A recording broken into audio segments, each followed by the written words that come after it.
venait de voir Wadé, à l'infirmerie, allongé nu sur le brancard avec lequel on le transporterait ici dans un moment.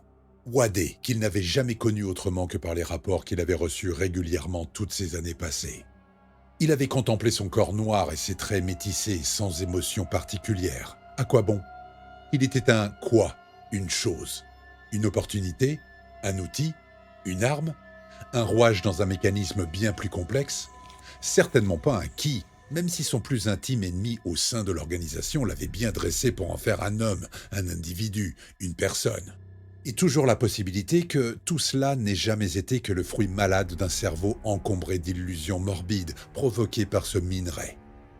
Aussi avait-il pris toutes les précautions pour que ces millions de francs or, ces dizaines de vies sacrifiées, ces heures et ces heures consacrées à échafauder puis bâtir le programme Profondeur, à constituer et cloisonner les équipes opérationnelles de telle manière que personne ne puisse avoir une vue d'ensemble, n'aient pas été investis en pure perte au cas où l'expérience échouerait.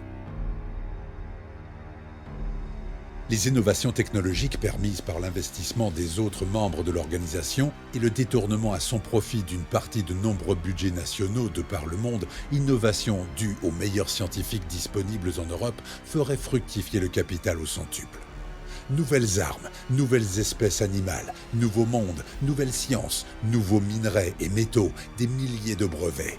Et si le but était atteint alors, il aurait en prime entre ses mains de quoi imposer sa volonté à tout un chacun. Louis-Gustave se délectait de ce sentiment de toute-puissance.